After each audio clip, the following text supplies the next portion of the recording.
네, 잘 보입니다. 그러니까 이게 제가 최은영 선생님 참 이렇게 초대해 주셔서 감사합니다. 저는 이제 부산과학고등학교 9기예요. 그러니까 2002년도, 99년도에 입학을 했죠. 99년도. 보이나요? 네, 잘 보입니다. 잠시만요. 그러니까 이게 제가 드리고 싶은, 제가 이 데이터를 보냈었는데, 여기 있는 친구들 중에서 이런 X1과 Y1이 페어예요. X1과 Y1이 하나의 페어고 X2와 Y2가 하나의 페어입니다. X3, Y3가 하나 페어고 X4, Y4가 페어입니다. 이거를 뭐 그림을 그리던 뭐 계산을 하든 한번 이게 그러니까 이 페어, 그러니까 1, 2, 3, 4, 네 가지 데이터 페어가 있죠. 이 네 가지 페어가 가지는 의미에 대해서 한번 생각을 해볼 수 있을까요? 여러분한테 예를 들어서 어떤 실험 결과를 줬어요. 어떤 실험 결과를. 그냥 실험하다 보니 결과를 줬어요. 근데 이런 식으로 데이터가 나왔습니다. 이건 물론 제가 그러니까 임의적으로 만든 데이터입니다. 임의적으로 만든 데이터인데 이런 데이터를 줬어요.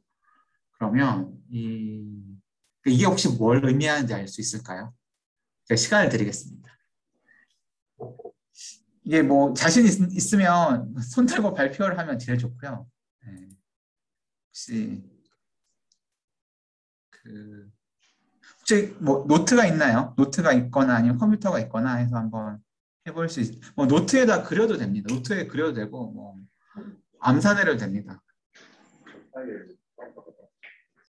이제 그래프 그리는 프로그램이 있어서 그려도 되고 아니면 뭐 엑셀로 해도 됩니다. 엑셀로. 그래서 제가 데이터를 사실 먼저 공유를 드리긴 했는데 이걸 구체적으로 설명을 안 드리긴 했습니다. 이거 그래서 그냥 잘하시니까 똑똑하니까 친구들이 저보다 훨씬 더 똑똑하겠죠. 한번 해보면 빌려주시면 좋겠습니다. 우리나 화학이나 이런 게 이제 이런 통계, 그러니까 statistics, 그러니까 특히 저는 이제 유전을 하는데 statistical genomics라고 합니다. 이런 거를. 그래서 뭐 이런 통계 자체가 굉장히 중요합니다. 그래서 대부분의 뭐 NGS 데이터나 이런 게 이건 굉장히 기본적인 뭐 그런 단순한 이제 그런 건데 이제 그런 이제 유전체 데이터를 분석하는 데 있어서는 많은 사람들이 그런 이제 수식을 풉니다. 수식을 풀고요. 그래서 컴퓨터 코딩을 하는 것도 중요하고 이게 기본적으로 저는 사실 뭐 고등학교 때 생각을 해보면 컴퓨터 과학 시간이 너무 힘들었어요. 사실 너무 힘들어서 저희 때는 C++를 배웠어요. 요즘에는 C++에서 배웠는지 모르겠는데 그때 깜짝 놀랐습니다. 깜짝 놀랐어요. 저희 고등학교 2학년 때 저희 중간고사를 C++로 이제 프로그램하는 걸 쳤죠, 사실. 근데 평균이 30점이 나왔어요, 그 당시. 근데 잘하는 애들은 100점을 맞은 애들이 있고, 제가 다음 슬라이드에 이야기할 뭐 정규 분포가 다 무너졌어요, 그때. 한번 보시면 이제 그런 경험이 있습니다. 그래서 제가 결국에는 이제 뭐 어떤 연구를 하든 어떤 그런 컨텍스트 어떤 뭐 분야에 있든 간에 이런 식의 수학 뭐 숫자를 잘 보고 숫자를 잘 만들어가는 게 굉장히 중요한 훈련이라고 생각이 됩니다.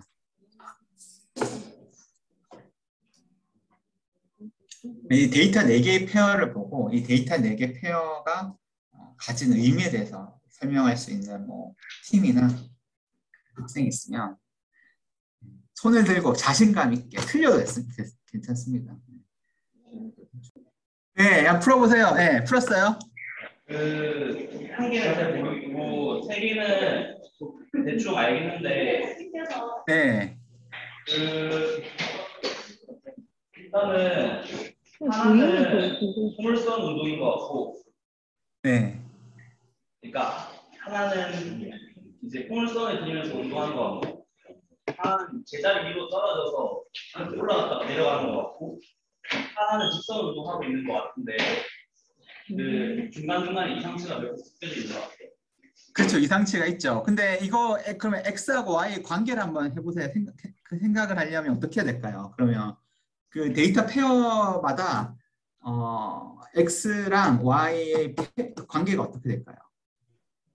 그 그림은 맞아요. 아주 좋은 지적이 맞아요. 나중에 그래프를 그려보면 중요하죠. 그래프를 그리면 그렇게 나올 거예요. 이제 그러면 이제 일반적으로 이런 데이터를 받았을 때 뭘 해야 될까요? 수세선을 그려야 하니까요. 그래프가. 네. 네, 일반적으로 그냥 정말 일반적으로 생으로 모르는 데이터를 받았어요. 데이터가 있는데 그 처음에 중요한 거 진짜 중요해요. 그래프를 그려봐야죠. 그래프를 그리고 그러면 x하고 y의 관계가 뭔지 궁금하잖아요. 그럼 뭘 해봐야 될까요?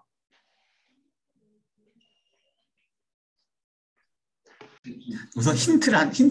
그러면 x하고 각각의 x1, y1, x2, y2, x3, y3, x4, y4의 평균과 그러니까 스탠다드 표준 편차를 한번 구해볼래요? 아주 간단하게. 이게 어차피 컴퓨터 다 쓰니까 엑셀에서 해도 되고 파이썬에서 그냥 해도 되고 각각의 페어 x1, y1, x2, y2, x3, y3, x4, y4의 그러니까 평균과 미인하고 평균하고 표준 편차를 구해보세요. 그러면 이제 좀 더 분명해지겠죠.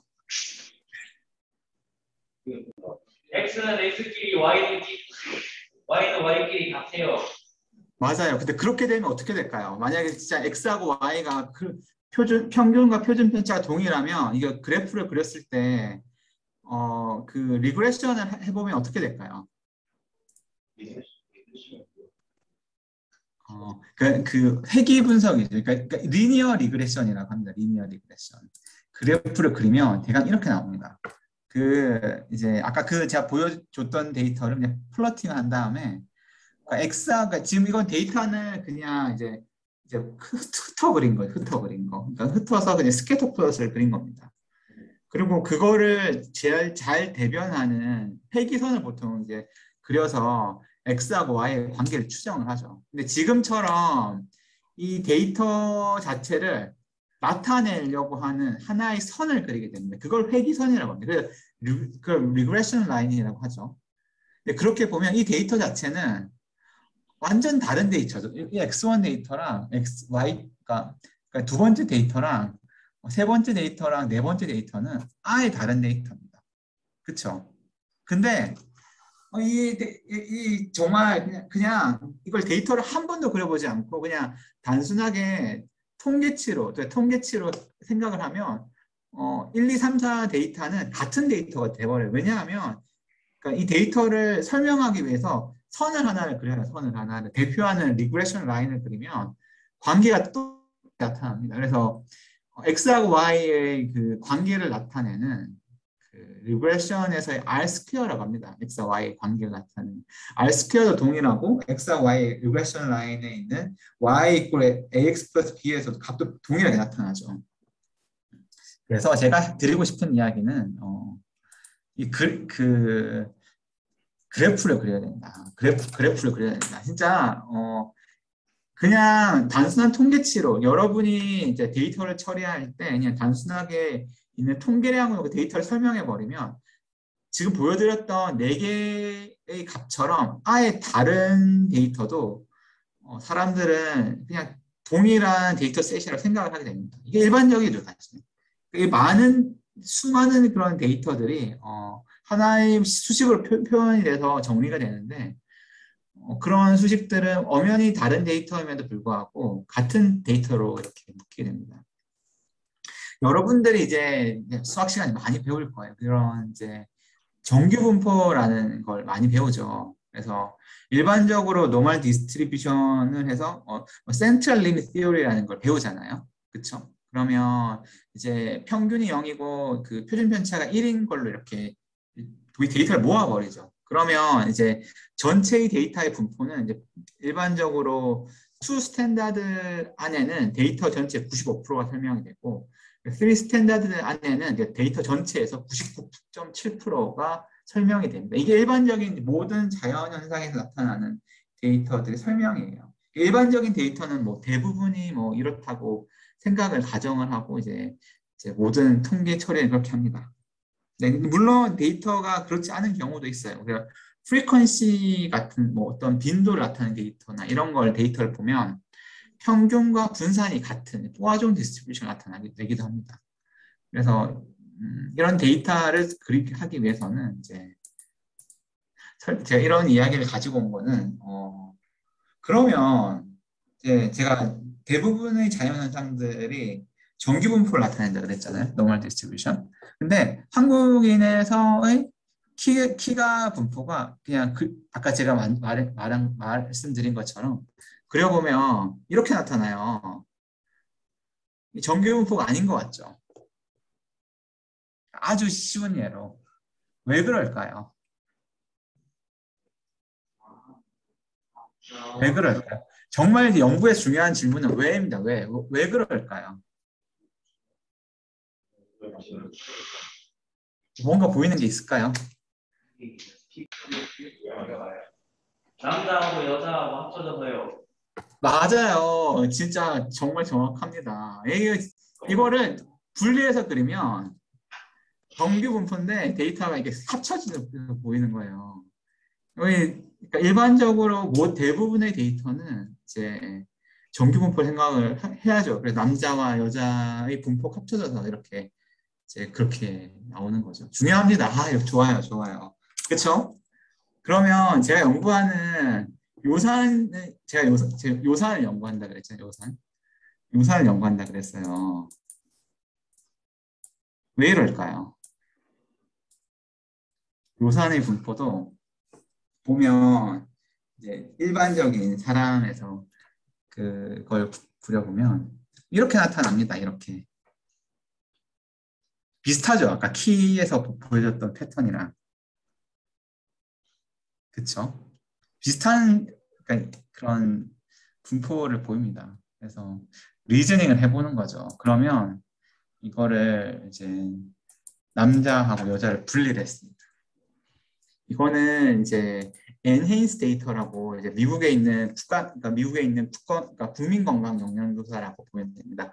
매년 그러니까 2년마다 한 번씩 조사를 하고요. 이제 이 사람의 그러니까 랩 수치 외에도 키, 몸무게, 이 사람 건강을 나타내는 혈압, 그러니까 혈당치 이런 걸 다 측정을 하고요.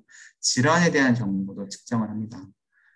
네, 그렇게 해서 보면 남자와 여자의 분포가 다르죠. 그러니까 일반적으로 남자가 여자보다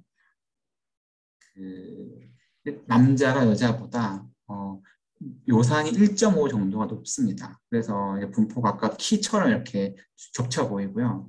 이거는 이제 신기하게도 시기에 따라서 보면 이제 사람들이 비만해지고 이제 서구 사회의 습관 때문에 이제 당뇨가 많이 생기고 그러다 보니까 이 초기 2000년대의 그런 요산 수치랑 이제 2010년도 후반의 요산 수치를 보면 이제 평균이 약간 증가가 됩니다. 남자든 여자든 간에. 그런 거를 알 수가 있죠. 그런 거를 이제 측정을 합니다. 근데 이거를 이제 나이에 따라서 그렸어요. 나이에 따라서 제가 그려봤어요.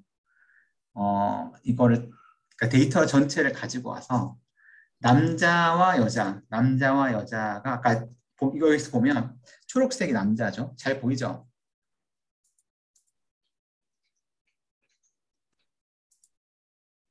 초록색이 남자입니다. 흰색이 여자고요. 그렇죠?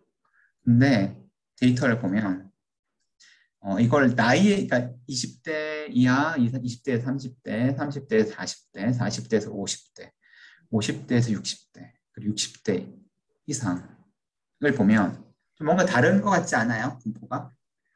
남자와 여자의 분포가. 아까 제가 이야기 드렸죠. 일반적으로 남자에서 요산 수치가 평균이 1.5 정도 높다고 했죠.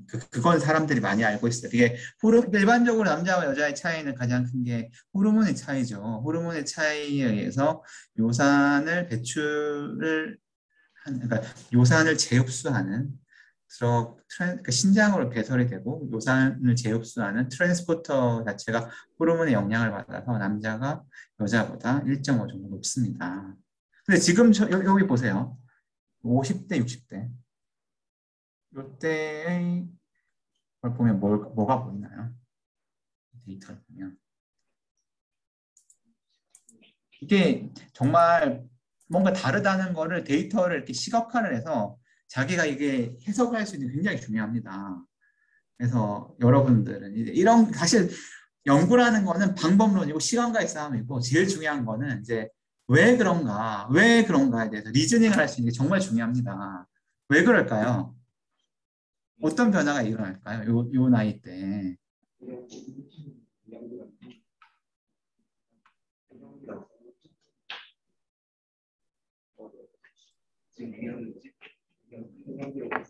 그래서 남자 여자가 어떤 일이 일어날까요?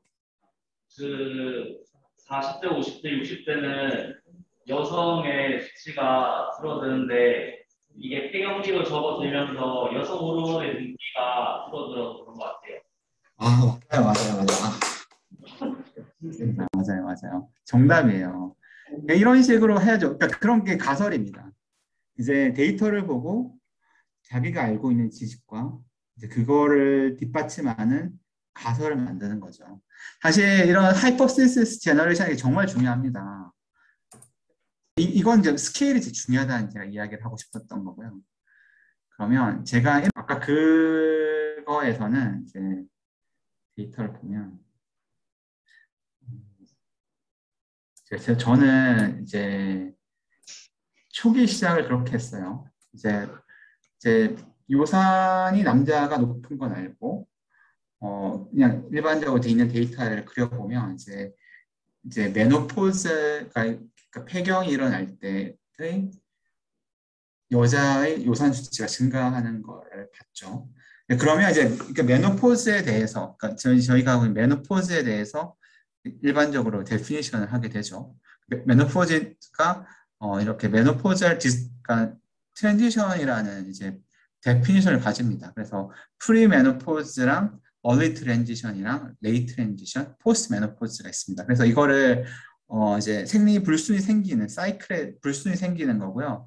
이거는 생기기 전이고 이게 한 번 건너뛰고 두 번 건너뛰는 그거를 이제 설문지가 있어요. 그러니까 이런 데이터 자체에서는 설문지가 있고 그거에서 이제 요산이 높아지는 수치, 요산이 높은 하이퍼리스미아 6.8 이상입니다. 6.8 이상이 되는 퍼센트를 봤고요. 이거를 이제 시기에 따라서 이게 정말 초기 프리메노포즈랑 레이트 트랜지션 피리어드에서의 요산 수치가 증가되는 게 얼마나 차이가 있는지 이런 연구를 한 거죠.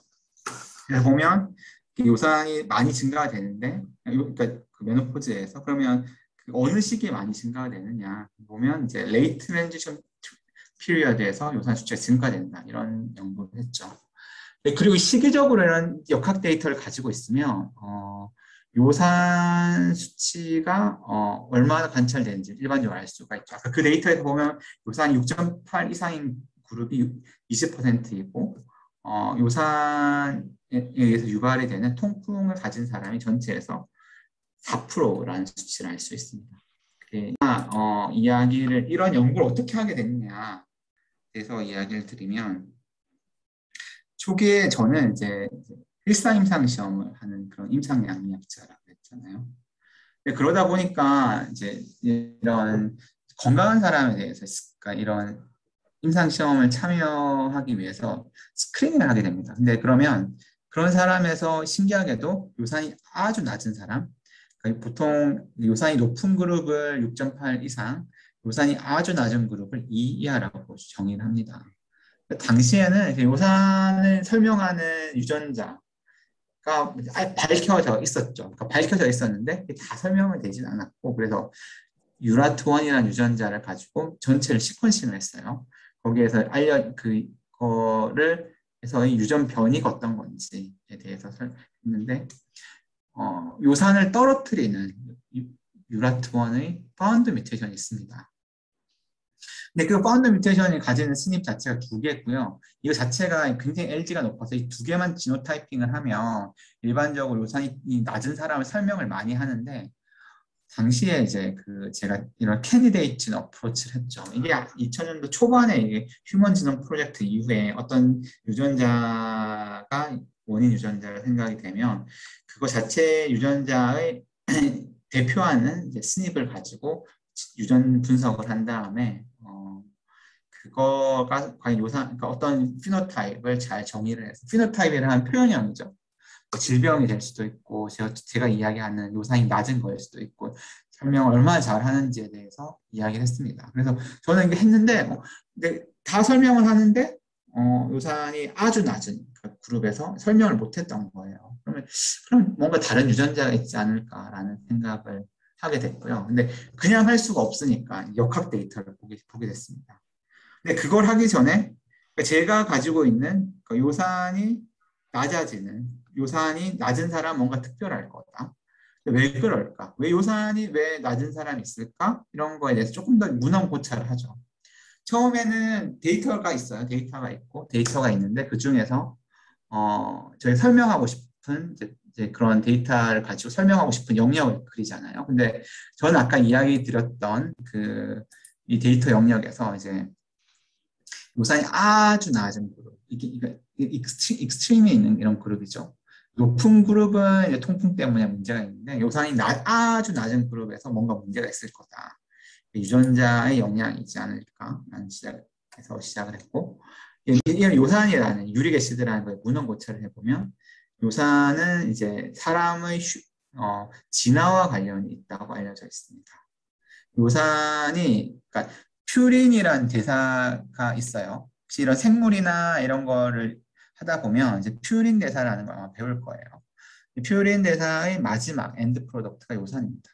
그래서 사람에서는 요산이 엔드 프로덕트인데 다른 영장, 침팬지나 고릴라나 오랑우탄이나 기본 원숭이 같은 경우에는 물론 유릭 애시드가 엔드 프로덕트이긴 하지만 이게 프로그레시브하게 유릭 해제가 수도진이 돼 있어서 이런 애들에서는 요산이 있기도 하지만 알란토인이 검출이 됩니다. 그래서 이런 문헌 고찰을 했죠. 이런 걸 해보면 왜 그럴까? 왜 이런 식의 요산을 사람에서는 그러니까 문헌 고찰을 해보면 사람에서는 요산을 퓨린, 알란토인으로 바꾸는 유리케이드 자체가 프로그레시브하게 뮤테이션이 돼 있고 그래서 이 뮤테이션에 의해서 그 역할을 안 하게 됩니다. 요산을 알란토인으로 변화시키는 엔자임이 역할을 안 하게 됩니다. 그래서 수도진이라는 게 있다라는 걸 알게 됐고 수도진이 발견된 시기를 이렇게 해보면 이게 630만 년, 880만 년, 1200만 년 이런 식으로 계산할 수가 있습니다. 이 주변에 있는 유전자의 마커를 가지고 주변에 있는 LD를 가지고 역계산을 하면 이런 계산을 할 수가 있어요. 사람들이 막 연구를 좀 했더라고요. 이게 모든 연구는 혼자 하지 않습니다. 혼자 하지 않고 많은 사람들이 연구를 좀 했죠. 아주 옛날입니다. 그래서 보면 사람의 이랑 다른 이런 영장류랑 비교를 해보면 침팬지랑 고릴라나 레스스 멍키랑 비교를 해보면 사람의 기대 수명이 증가가 되고 이런 거는 아마도 요산을 증가시키는 이런 거에 영향이 요산을 높이면서 그 에너지 자체를 보존할 수 있는 왜냐하면 그리고 옛날에는 우리 인류가 이렇게 지금처럼 이런 에너지가 많은 시기가 아니고 이제 빙하기도 있었고 이렇기 때문에 인류 자체는 진화에 의한 산물이다라는 주장을 하는 사람들이 많았습니다. 그러니까 600만 년 전에 그 유리케이지의 그 변이가 있었다 그랬잖아요. 네, 이게 그걸 보면 유리케이지 아까 뮤테이션의 마지막 뮤테이션의 그 나이를 계산한 거랑 그러니까 이게 다윈의 틀인데 이게 사람이 끝에 있죠. 영장류의 최고 위에 있는데 침팬지나 고릴라나 오랑우탄이 있죠. 나눠지잖아요. 나눠지는데 그 나이를 추정해 보면 이제 나눠지는 그 시기에 있는 거에 보면 600만 년 전에 내에서 일반적으로 인간과 침팬지가 아예 다른 쪽으로 나왔다고 합니다. 그리고 이후에 인간은 이제 진화를 해서, 그러니까 오스트랄로피테쿠스, 그다음에 크로마뇽, 호모사피엔스까지 되죠. 이러면서 브레인의 사이즈가 커졌어요. 그래서 뭐 이게 또 유릭 애시드가 증가되는 거랑 브레인의 사이즈랑 또 관련이 있다라는 뭐 그런 식의 접근도 하고 있긴 합니다.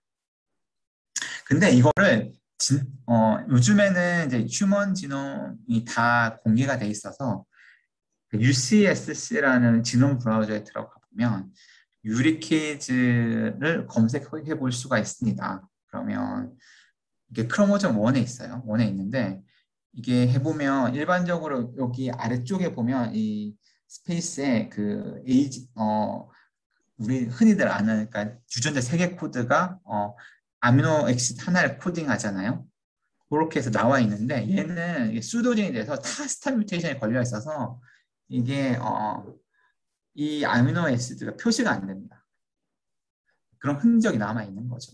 그러니까 이거를 관찰을 해보면 그렇습니다.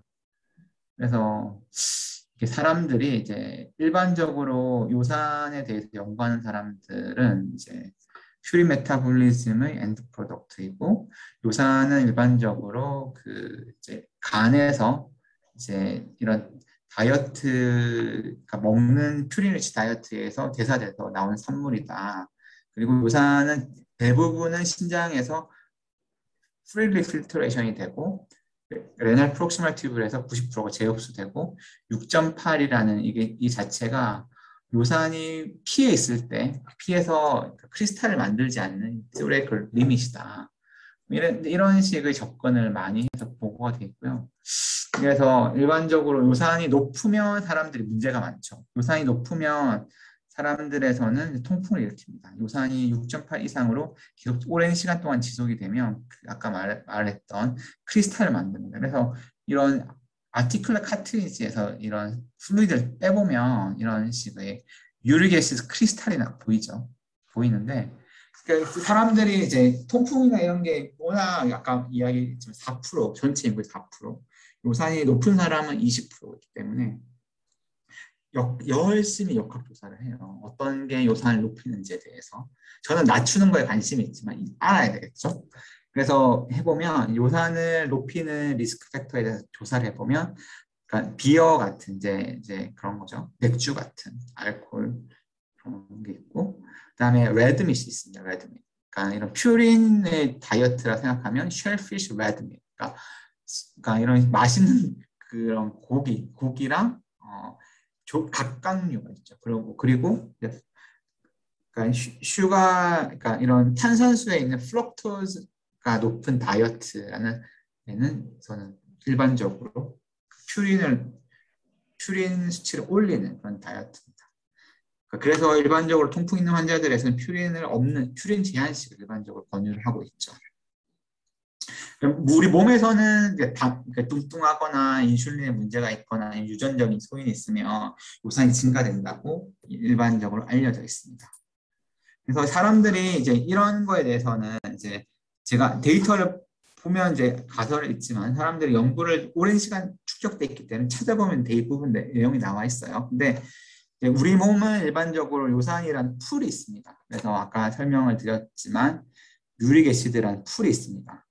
그러니까 풀 자체는 남자랑 여자는 조금 다르긴 한데 일반적으로 800에서 1500mg 풀이 있고 그 중에서 60%가 매일 턴오버가 됩니다. 그래서 제거되고 만들어지고 제거되고 만들어지고 이런 식의 턴오버가 계속 일어나죠.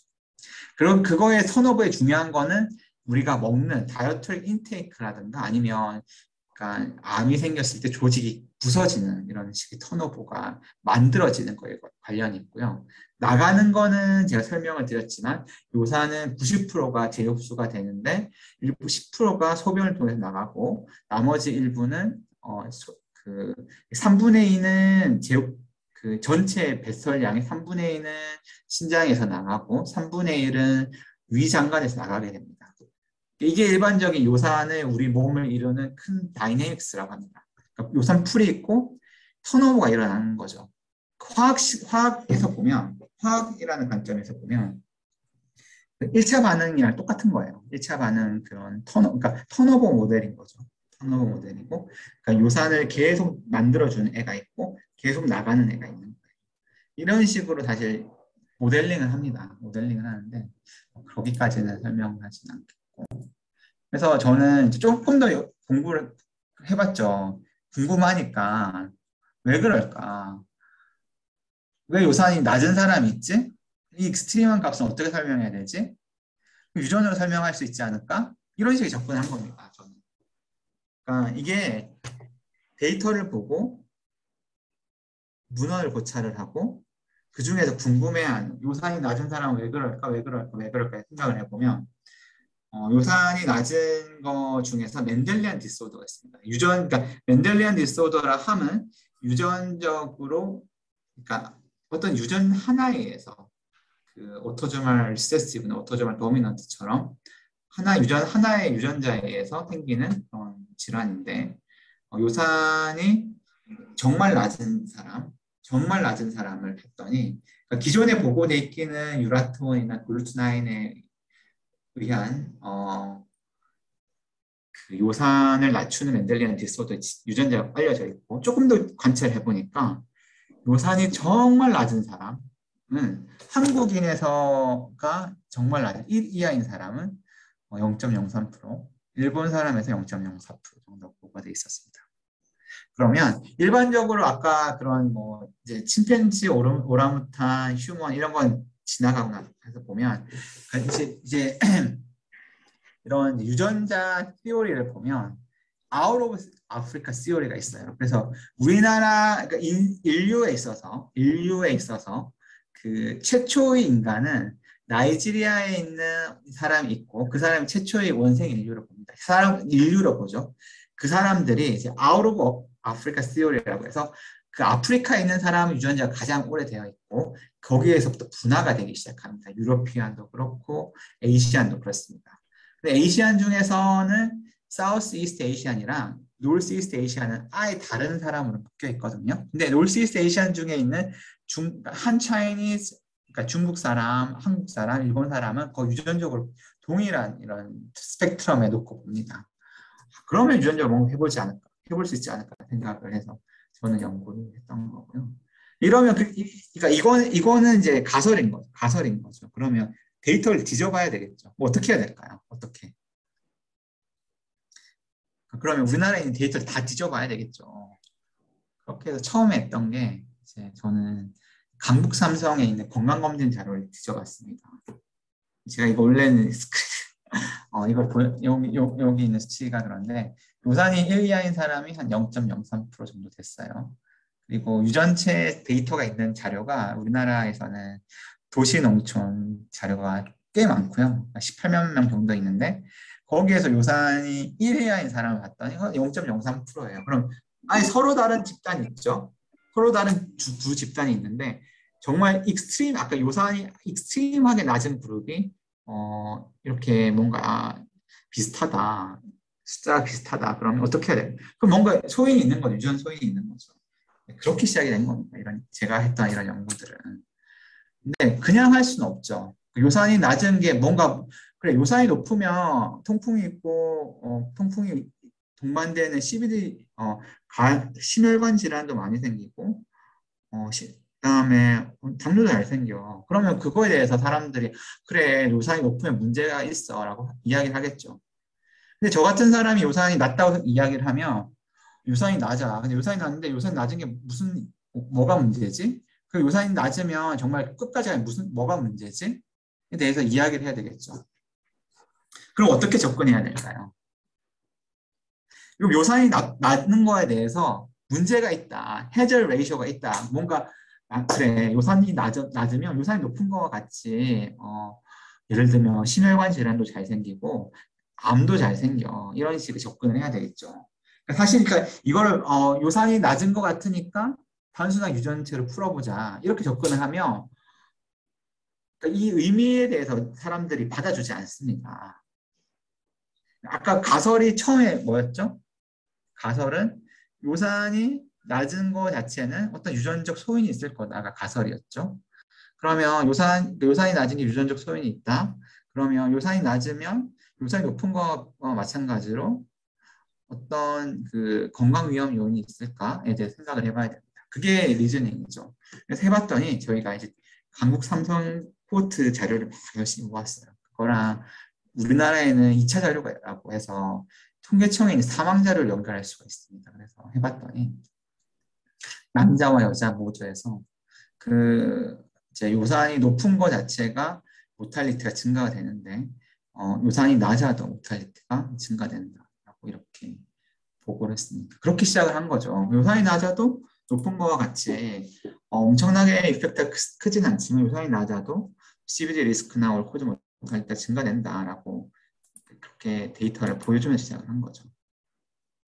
그러면서 조금 더 진행을 했습니다. 그러면 요산이 어떤 인자가 요산을 결정하지?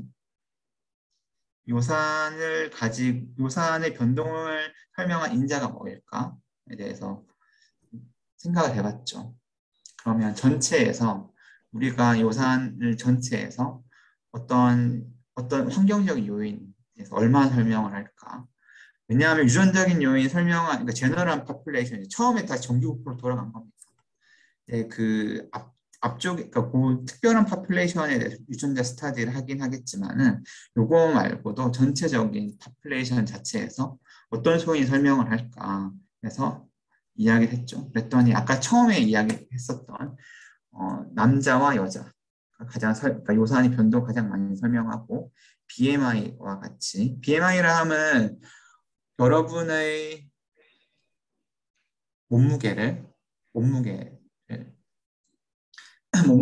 여러분의 키를 센티미터를 미터로 바꾼 거에 제곱을 해서 나눠준 겁니다. 이제 그거에 더 많이 설명을 하고 고혈압, 그다음에 신기능 설명을 한다라고 이야기를 했죠. 이런 식으로 조금씩 더 만들어갔고요.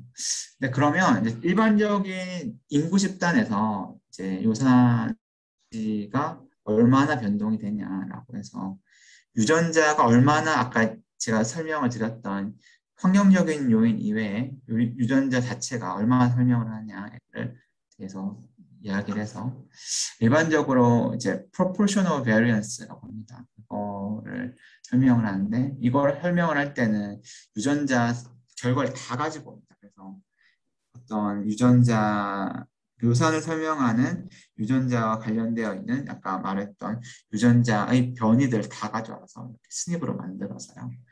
마프라 함은 이제 그거의 마이너 알레 프리퀀시입니다. 그래서 그 어떤 유전자들의 마이너 알레 프리퀀시랑 베타라 함은 리그레션 했을 때 베타 값. 아까 y는 ax 플러스 b 할 때 a 값을 다 가지고 와서 이렇게 해서 유전자가 전체의 변동에서 얼마나 설명하느냐를 계산할 수가 있고요. 처음에는 도시무청 코호트하고 강북 삼성이랑 안성한삼 코호트 이렇게 설명한 걸 레플리케이션 했죠. 그렇게 하다 보니까 유전자 설명하는 게 13.5%다. 그래서 나왔고요. 네, 이거를 이제 맨하튼 플롯이라고 합니다. 유전자랑 요산의 수치가 얼마나 높으냐. 그래서 시그널을 유라톤이나 시그널을 가장 크게 나왔죠. 그렇게 시작이 됐고요. 근데 이제 그거는 전체적인 인구에서 집단에서 시작이 된 거고, 저는 이제 요산이 낮은 사람이 궁금해서 이제 다른 질병 요인을 다 제거를 한 거죠. 요산이 낮은 사람, 그다음에 당뇨나 고혈압이 없고, 그다음에 유전자 동의서가 있는 사람에서 전체 홀 엑섬 시퀀싱이라는 분석을 했고, 그 중에서 이제 알려져 있는 유라트원이 얼마나 설명하느냐를 가지고 왔고, 그 중에서 유라트원이라는 유전자를 설명하는 게 24명이 다 설명이 됐고, 그러면 전체 중에서 유라트원이라는 유전자가 90%를 가까이 설명을 하는구나. 다시 레플리케이션 코드 이렇게 다시 가져와서 설명을 했더니 전체인 한국인 집단에서는 아까 초기에 이야기했던 유전자 중에서 요산이 아주 낮은 그 그룹에서는 유라트원이라는 유전자가 전체에서 87.7% 설명을 한다. 그리고 다른 설명한 요인이 있다라는 게 이렇게 연구를 했고요. 이거에 대해서 일반적으로는 이제 연구를 할 때는 이제 다른 모델을 만듭니다. 이런 식으로.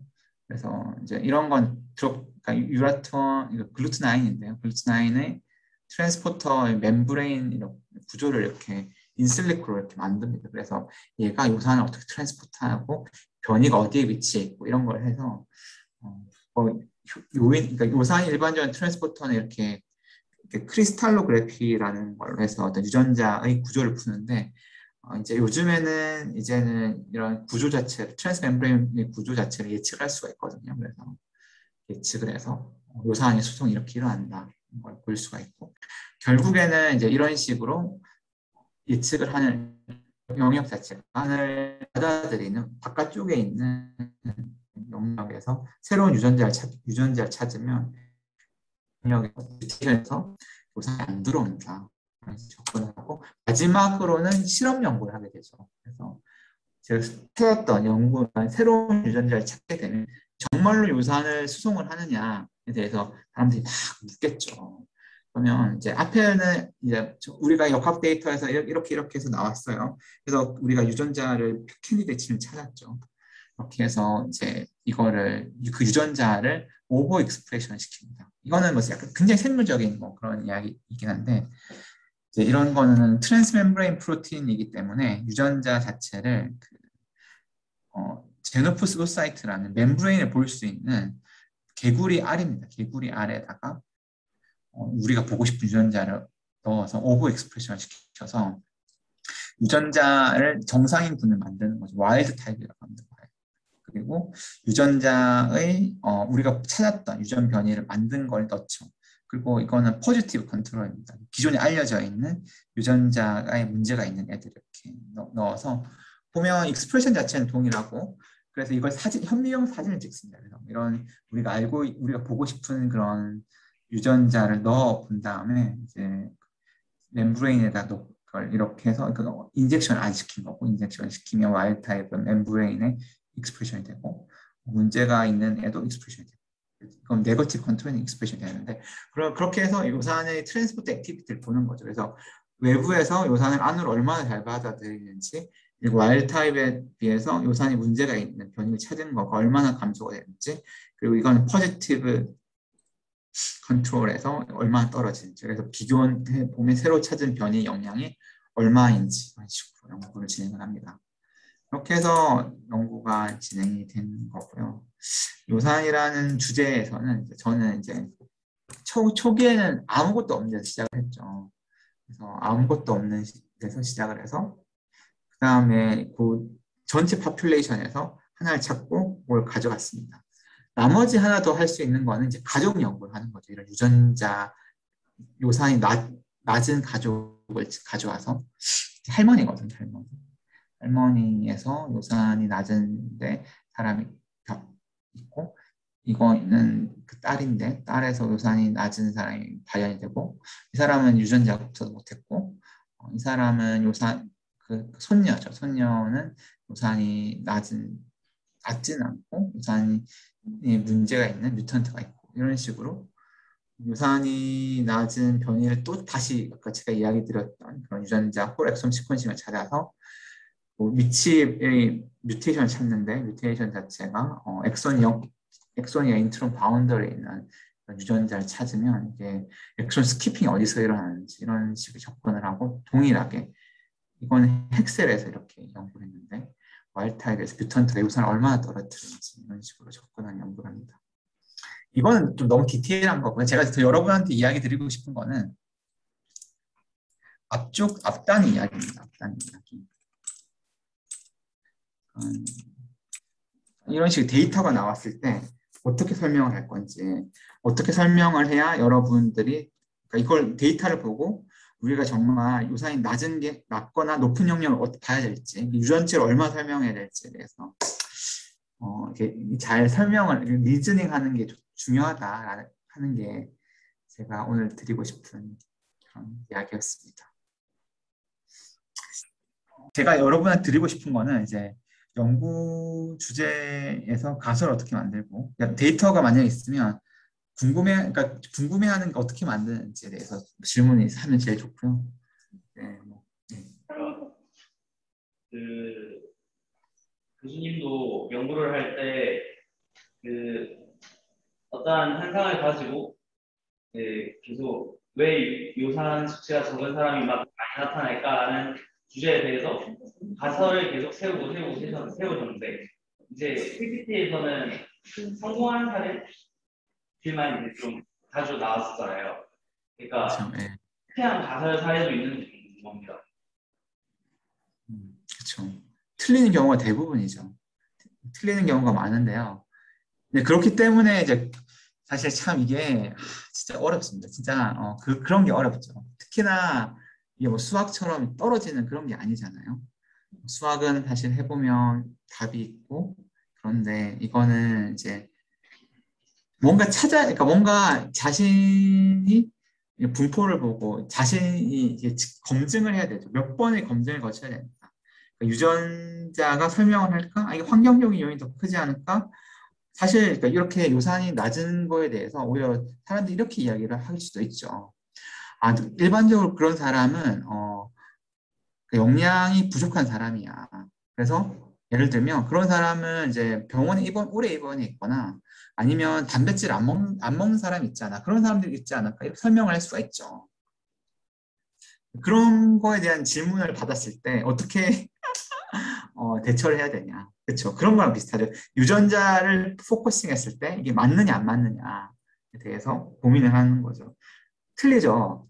많이 틀립니다. 사실 맞을 수가 없죠. 어떻게 이 사람이 인류가 진화를 하면서 남아있는 그런 남아있는 그런 유전자를 찾아가는 건데 항상 맞을 수가 있겠습니까? 그거에 대해서는 이게 어떻게 보면 이게 어, 하나라는 거를 맞출 수는 없다 생각하고요. 참 철학적인 질문인데 절대로 답은 없습니다. 제 생각에는 답은 없고 제가 생각하는 이런 유전의 특징은 오랜 세월에 거쳐서 우리 몸에 체화가 돼서 남아있다. 그건 맞는 것 같고 그러니까 자연적으로 선택되는 건 맞다. 자연적으로 선택되기 때문에 남아있는 유전자들 변이는 어떤 이유가 있을 거다. 이건 맞거든요. 왜냐하면 우리가 결국은 우리는 어떤 부모가 있고 그 부모에 의해서 유전 물질 전달받았기 때문에 남아있는 유전자 자체가 더 좋은 방향으로 진화하게 돼 있습니다. 지금 우리가 이 코로나라는 이제 유전 바이러스가 막 퍼지고 있어요. 퍼지고 있는데 제가 다음에 이야기할게요. 퍼지고 있는데 코로나라는 바이러스를 인류가 이기겠죠. 이길 수밖에 없습니다. 왜냐하면 인류의 역사를 그런 전염병의 역사를 보면 인류는 전염병에 적응을 할 수 있게 진화되어 있어요. 그게 어떻게 보면 인류의 총체적 역사인 거죠. 인류가 그러면 어떻게 될까?